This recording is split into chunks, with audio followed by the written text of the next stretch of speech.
When I collapsed at my graduation, the doctors called my parents, but only Grandpa came. Not my mom, not my dad.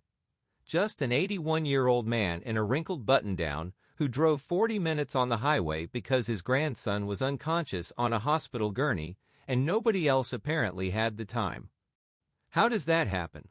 How do two parents who were called, who answered, who said they were coming, just not show up?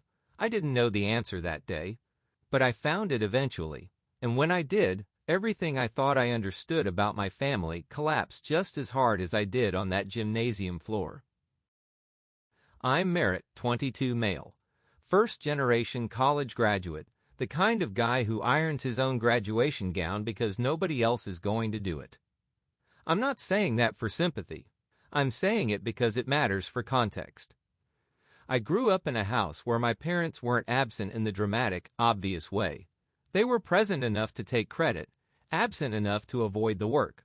You know the type. They showed up to exactly one of my high school track meets, the championship one, and made sure to tell every relative about it like they'd been there for every practice. My grandpa, on the other hand, was at almost every meet.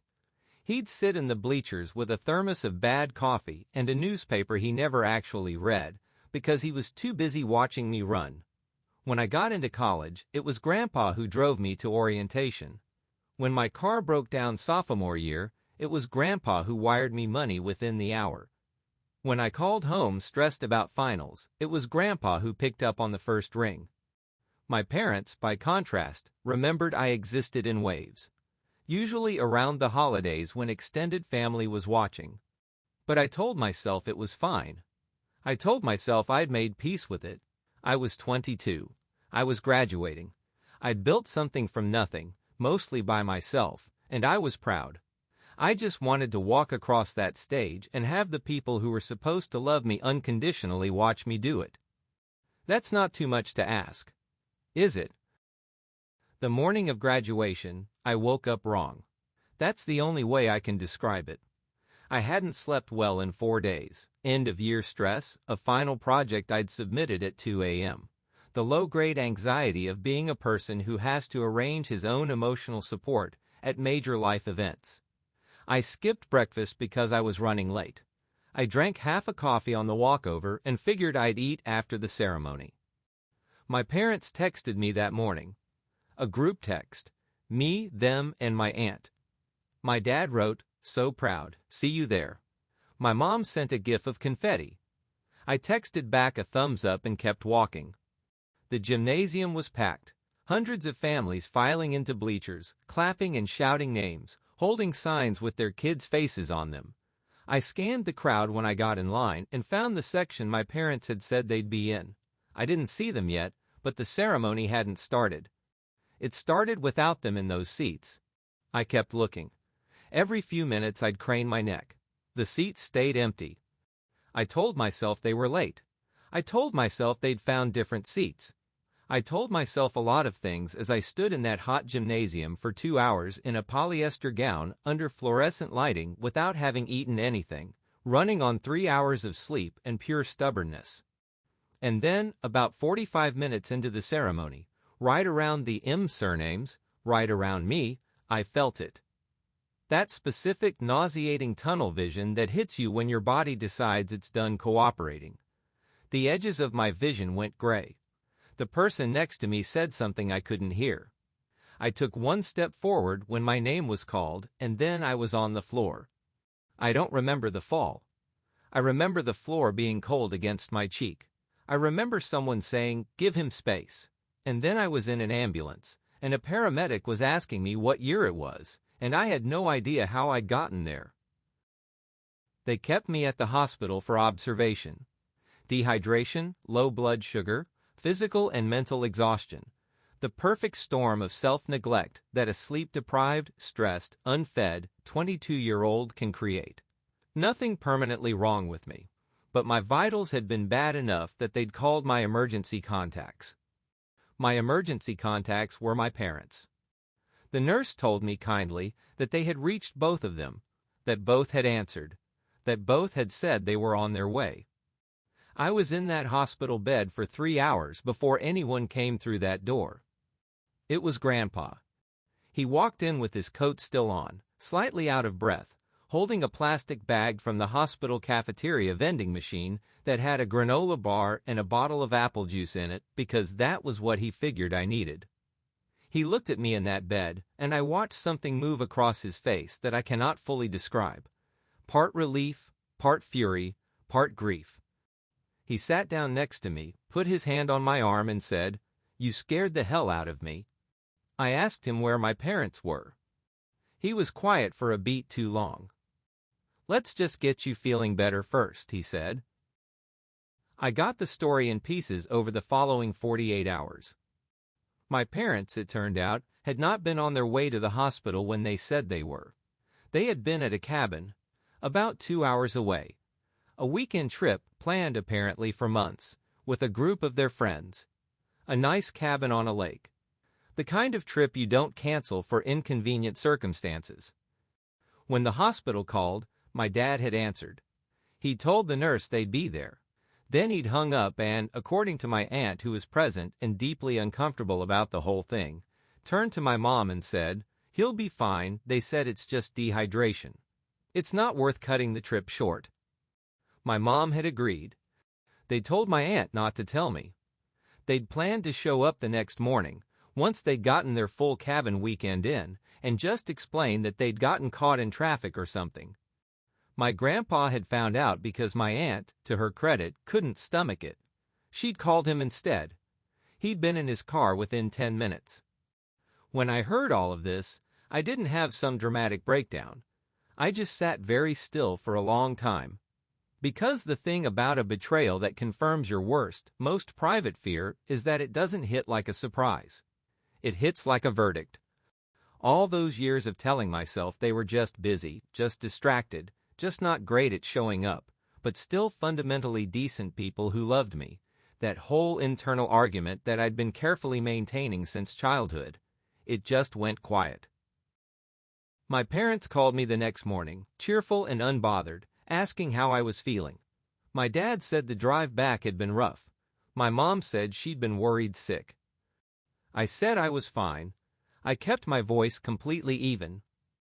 Over the next few weeks, I let them believe everything was normal. I needed time to understand the full picture before I did anything. And the more I looked, the more picture there was to understand. See, here's the part I hadn't known. Grandpa had been financially supporting me through college. I knew he'd helped here and there, the car repair, a few emergency transfers. What I didn't know was that for 3 years, he'd been depositing a monthly amount into a fund that was supposed to be going toward my tuition and living expenses. He'd arranged this through my parents because he trusted them to pass it along to me. They had not been passing it along to me. I'd been working 2 jobs and taking out loans for 3 years, while my parents quietly collected Grandpa's contributions and funneled them into their own accounts. The cabin trip was booked on a credit card tied to an account that had received one of those transfers 4 months prior. When Grandpa showed me the bank records, because he'd gotten suspicious long before the graduation incident and had quietly been compiling documentation, I had to read them twice. $32,000 over 3 years. Gone. When I finally confronted my parents, I did not go in hot. I want to be clear about that. I went in cold and prepared, which is worse for them and much better for me. I called a family meeting at Grandpa's house. I framed it as a dinner, a let's all reconnect after the graduation craziness thing.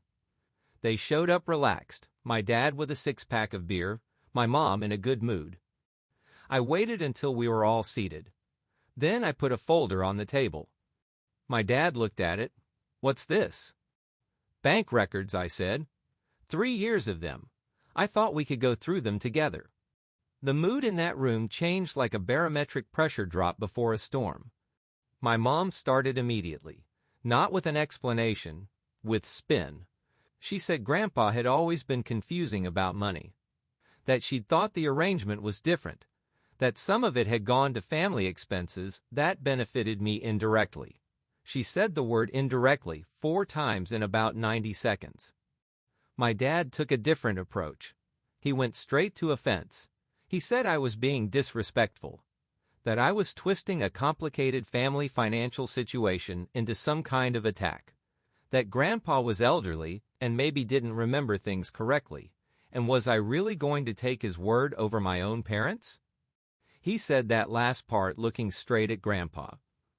Grandpa just looked back at him and said, "Every transaction is documented, son.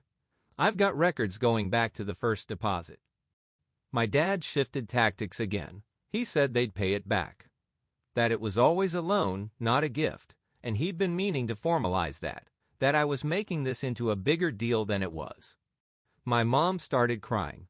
I want to note that the crying started precisely when it became clear the spin wasn't working and the aggression wasn't working, which tells you everything you need to know about those tears. She said she couldn't believe I'd ambushed them like this, that after everything they'd done for me, that she had sacrificed for me, and this was how I repaid her. I let her finish.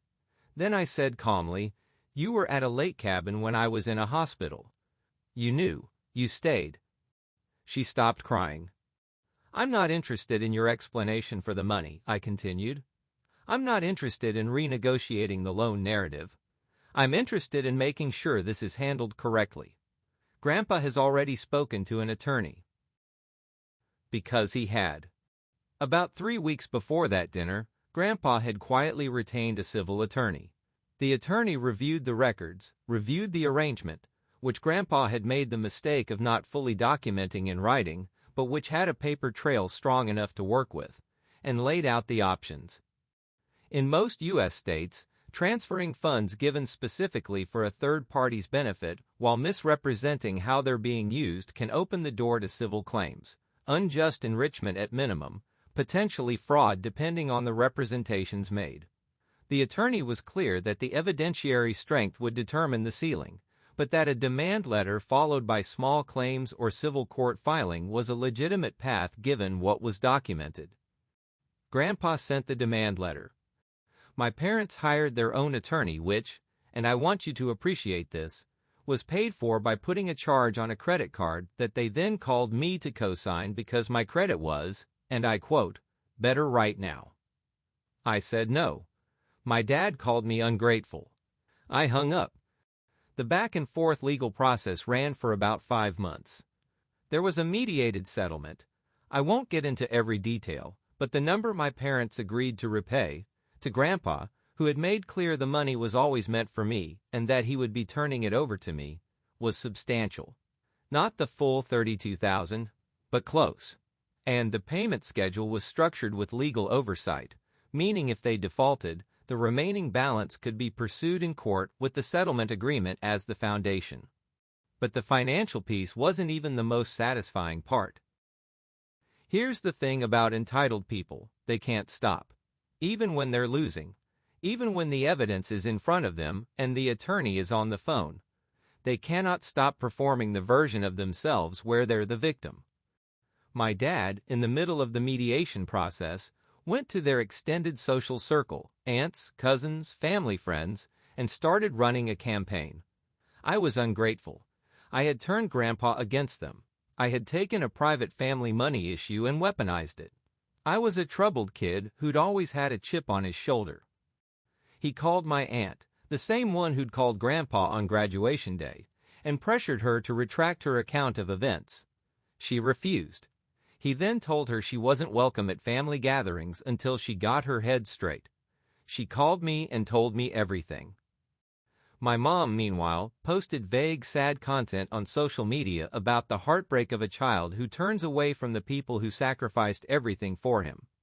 Her friends commented with supportive messages. She liked every single one. I collected screenshots. My attorney noted them. What they didn't know was that my aunt, fed up with being bullied and pressured, had written a detailed account of what she'd witnessed, including the graduation day decision, including being told not to tell me, including the pressure to retract. She had it notarized. That document landed in mediation and changed the energy in the room considerably. Because, while it wasn't directly related to the financial case, it established a pattern.